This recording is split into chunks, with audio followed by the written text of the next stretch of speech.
Hola a todos, ¿qué tal estáis? Bueno, pues aquí estamos con un nuevo taller, como veis, y en este caso además con una nueva colaboración. Bueno, ya lo habéis visto en el título. Este es un taller sobre el steampunk y cómo escribir steampunk. Y la persona que va a colaborar con nosotros es Josué Ramos. Me imagino que si os gusta el steampunk, algunos ya conoceréis a Josué. Josué es escritor de novela, escritor de relato, antólogo, está muy metido en todo lo que tiene que ver con el steampunk, sobre todo en nuestro país. Y bueno, ha tenido el gran detalle de hacer este taller para nosotros.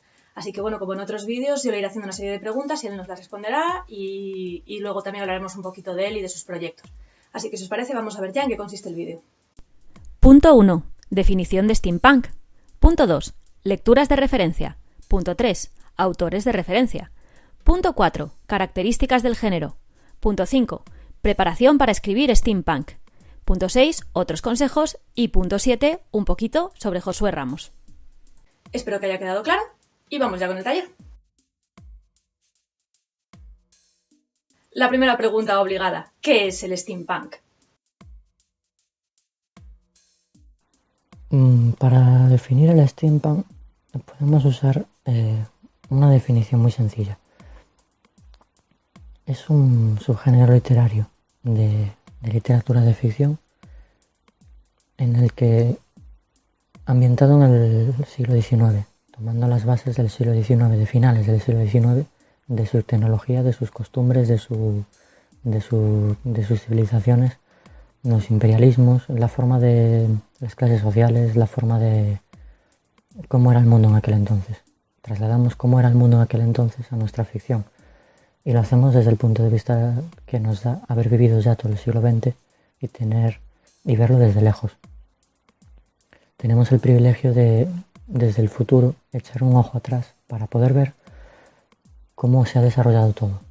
Y eso nos permite algo que, por ejemplo, los autores que escribían en aquella época, como Julio Verne o H.G. Wells, no podían hacer.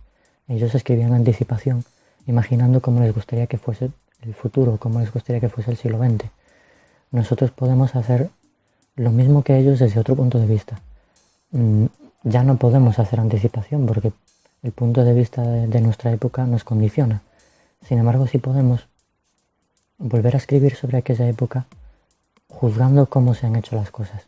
Por un lado podemos continuar con ese romanticismo que tenían algunas de sus obras, de pensar cómo nos gustaría que se hubiese desarrollado el siglo XX, y por otro lado podemos aprovechar todo lo que hemos visto y todo lo que ha pasado durante este siglo para juzgar las cosas que se han hecho mal, lo que el siglo XIX prometía y lo que el siglo XX no cumplió.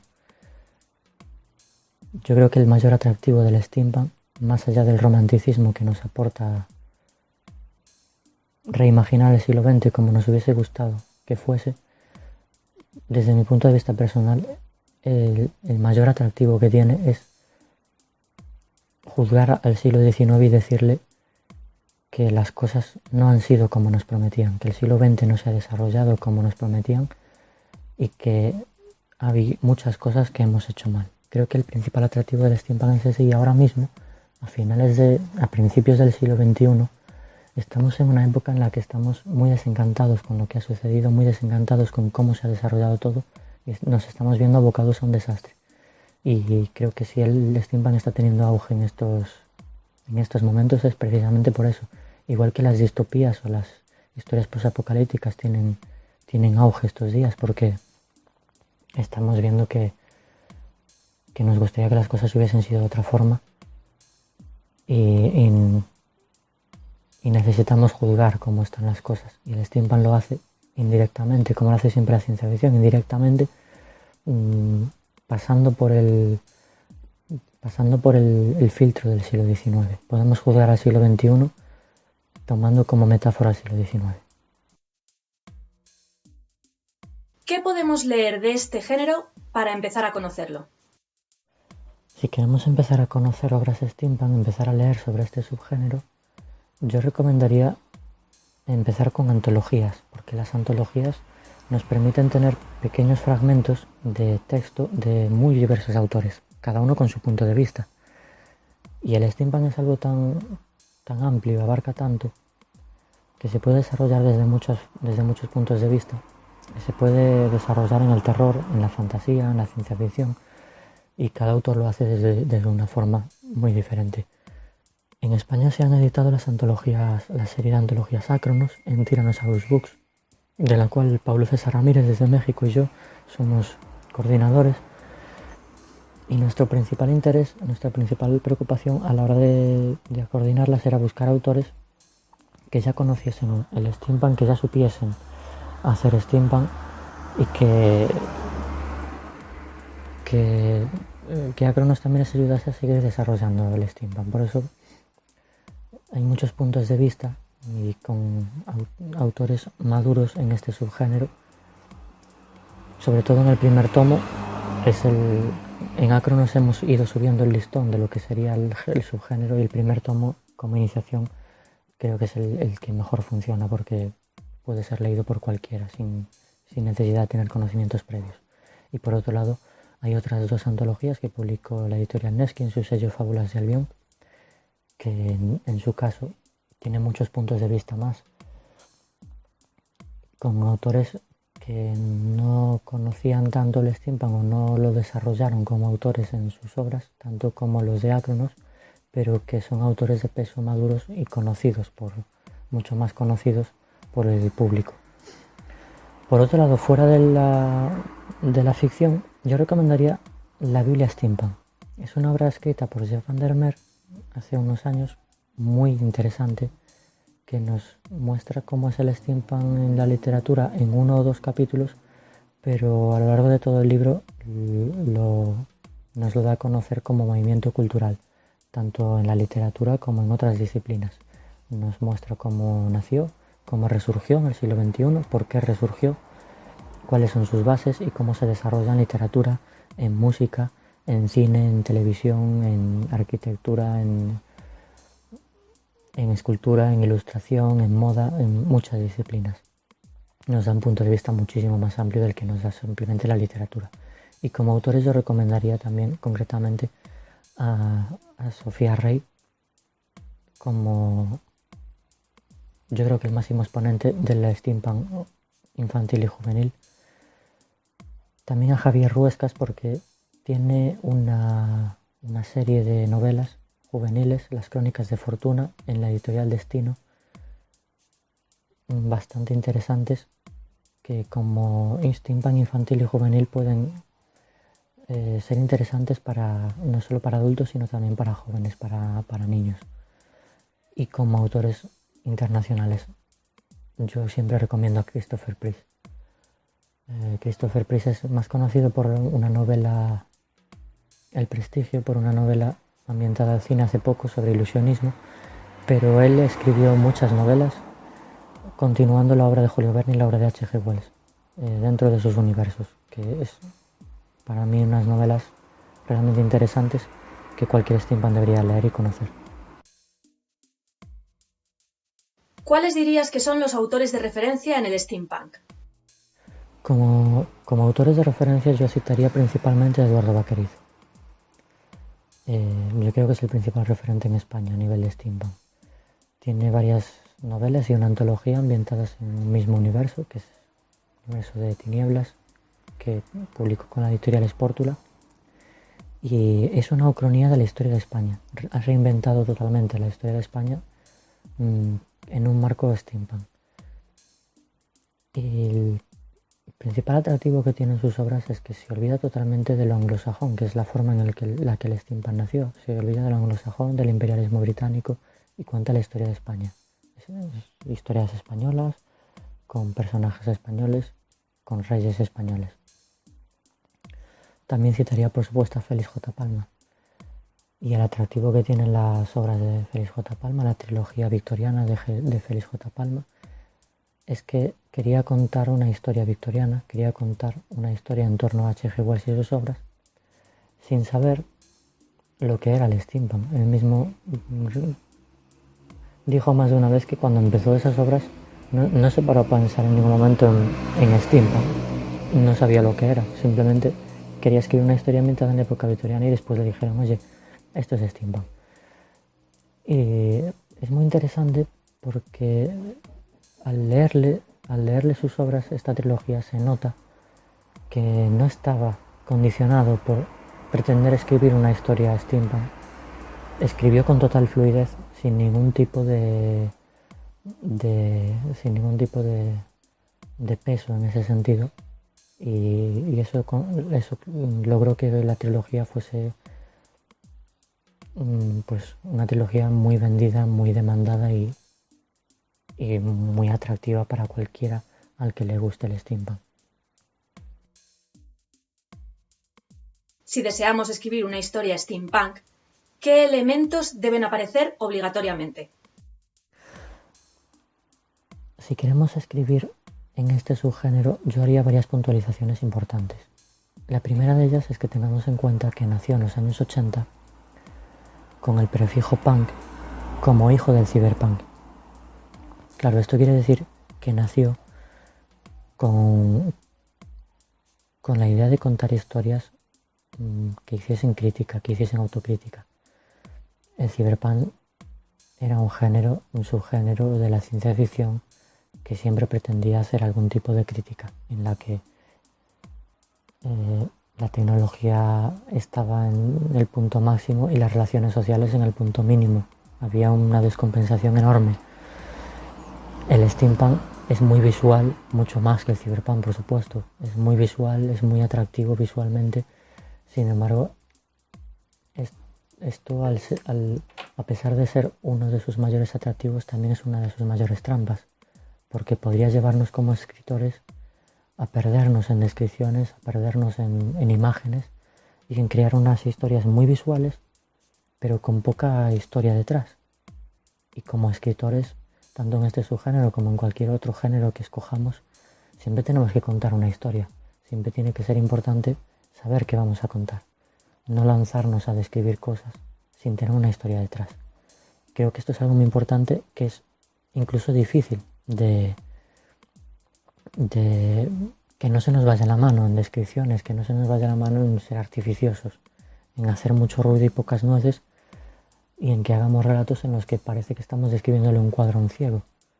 Necesitamos contar una historia, no simplemente hacer una descripción de tecnología, de aparatos, de cómo funcionan estos aparatos, de cómo es una ciudad steampunk, sino que tenemos que contar algo. Como elementos obligatorios yo diría eso, que contemos una historia, porque es algo básico de los autores, de la literatura, que contemos algo, y también que respetemos las normas del steampunk, que respetemos cuáles son sus bases, que estemos describiendo aparatos de este tipo no convierte automáticamente un relato en steampunk. Debemos tener el espíritu que tiene el steampunk, tanto en su lado positivo como en su lado negativo, distópico, crítico, y que respetemos también de dónde parte. Quizás nos vayamos a contar una historia más allá de las estrellas, en una colonia en el siglo XXV, pero estemos partiendo de la época victoriana, hablando sobre una civilización que cuando la miramos nos hace pensar en la época victoriana, en sus temas también, en la lucha de clases, en la explotación infantil, la lucha obrera, la tecnología punta basada en el vapor, en el nacimiento y auge de la electricidad, en la exploración de nuevos mundos, este tipo de historias tan conocidas en el siglo XIX, entre Julio Verne, H.G. Wells, Dickens, que tengamos siempre ese espíritu, que siempre respetemos ese espíritu que se veía en esas obras y que podamos respirar cuando leemos una obra steampunk, más allá, como decía antes, más allá de simplemente lo artificioso y lo que busca describir, sino también que contemos algo. ¿Cómo deberíamos prepararnos y documentarnos para escribir una historia steampunk? El proceso de preparación previo a la escritura y de documentación no es muy diferente a como es en cualquier otra obra que vayamos a escribir dentro de la ciencia ficción. Es el momento ideal, eso sí, para pararnos a pensar en qué queremos contar. En el sentido de que nos paremos a pensar antes de empezar a escribir si vamos a simplemente hacer una descripción o vamos a centrarnos más en hacer descripciones de tecnología y de naves y de la tecnología y de la ciencia que vayamos a incluir en nuestra obra, que si vamos a contar algo importante. Creo que es el momento ideal para hacerlo antes de lanzarnos a escribir y perdernos en ese tipo de detalles. Las descripciones son el ingrediente extra, es lo que le da sabor al relato, pero no son la base. Y es un error común en este subgénero que se utilicen como base para lo que queremos contar. Si es lo que vamos a hacer, pues no vamos a aportar gran cosa. Lo importante es que contemos algo, que tengamos contenido y que el lector sienta que le estamos contando algo. No solo que le estamos haciendo descripciones que podría ver tranquilamente en un dibujo. Es importante que nos preocupemos por contar algo, porque nuestra obra tenga contenido. Y una vez tenemos esto claro, también tenemos que tener claro otra cosa, que tengamos la licencia para jugar con la historia y hacer con ella lo que queramos, tergiversarla, rehacerla y romperla, haciendo cambios importantes, diciendo que esto no sucedió así, sino que sucedió de esta otra forma. Esto no nos da licencia para jugar con la historia como queramos, sin respetar lo que sucedió realmente. Para explicarlo más sencillamente, yo puedo, por ejemplo, escribir un relato en el que quiero contar que la reina de Inglaterra ha sido asesinada antes de terminar su reinado. Claro, yo puedo lanzarme simplemente a contar esto, sin preocuparme por el nombre de la reina, sin preocuparme de la familia de la que viene, sin preocuparme de cómo la tratan sus súbditos, qué sistema del gobierno tiene, sin preocuparme por todo este tipo de cosas que cuando un lector que aborda el relato conociendo esta historia previamente no creerá. Necesito que lo que yo cuente sea plausible, que sea verosímil. Y es uno de los principales retos de la ucronía, contar una historia alternativa engañando al lector, haciéndole dudar de si esto sucedió realmente así o no. Y eso lo tenemos que hacer partiendo de la historia verdadera siempre. Es importante documentarse como lo haríamos para una novela histórica. Y tratándose del steampunk tenemos que ir más allá, no solo documentarnos en la historia, sino también en la tecnología de la época. Incluso a veces tendremos que documentarnos en cuanto a hasta qué punto la tecnología estaba desarrollada en aquel momento, las ciencias naturales, las ciencias sociales, relaciones internacionales. Tendremos que manejar una variedad de temas que es importante que tengamos en cuenta. Que sepamos que el steampunk no nos da licencia para hacer lo que queramos en cualquier campo, utilizando la excusa de que esa es historia alternativa. Tenemos que tener en cuenta que nuestras historias tienen que ser plausibles, tienen que ser verosímiles y tienen que ser creíbles, tienen que estar ancladas en una base. Y esto no se hace sino con la documentación, como en cada uno de nuestros escritos. ¿Qué otros consejos nos puedes dar acerca de este género y que puedan servir a los escritores de ese taller? Para finalizar daría un último consejo muy personal, desde un punto de vista muy subjetivo, tal como yo veo el steampunk, tal como yo me lo planteo y como lo he visto a lo largo de los años, y es que se haga hincapié en que somos escritores, queremos contar historias, y cuando escribimos ciencia ficción tenemos la oportunidad de hacer críticas sobre la civilización que tenemos, sobre el mundo tal y como está y sobre una multitud de errores que hemos cometido y del desarrollo de nuestro mundo. Y aconsejaría eso, que se utilice el steampunk, que se utilice como un vehículo de expresión en este sentido. que no nos perdamos en lo artificioso y en las descripciones, que esto sea los ingredientes que le dan sabor, que aderezan nuestra historia, pero no los ingredientes principales. Los ingredientes principales del steampunk desde su base y a lo largo de los años siempre ha sido utilizar el siglo XIX para ver todo el desarrollo del siglo XX y darnos un tirón de orejas por cómo está el siglo XXI, porque hemos tenido la oportunidad de arreglar muchas cosas. Incluso el siglo XIX nos prometió que arreglaría muchas cosas y no lo ha hecho. Y nos permite hacer una crítica de cómo están las cosas. Y estableciendo paralelos entre el siglo XIX y el siglo XXI, que no son tan diferentes en algunas cosas.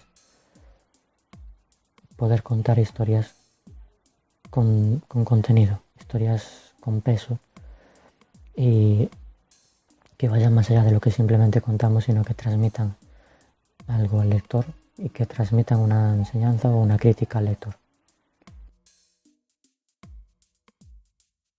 Y por último, un poquito sobre Josué Ramos. Josué Ramos nace en Ferrol en 1987. Empieza a escribir con 16 años. En 2006 gana el primer premio de la categoría juvenil de los Premis Literaris Contastí Historias de la Historia, y a partir de 2009 empieza a ser seleccionado para diversas antologías. Poco después conoce el steampunk y dedica casi todos sus trabajos al retrofuturismo hasta el año 2015.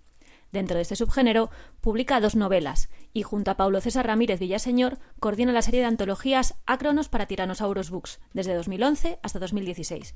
Dentro del steampunk, también ha participado desde 2011 hasta 2015 en organizar eventos relacionados. Los más conocidos de ellos son el evento mundial Steampunk Hands Around the World, junto a Kevin Daystyle, y la serie de convenciones europeas EuroSteamCon.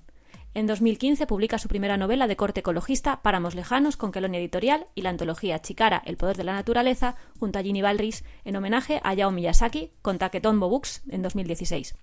Actualmente escribe además en el blog mundosteampunk.net, donde podréis leer sus aportaciones.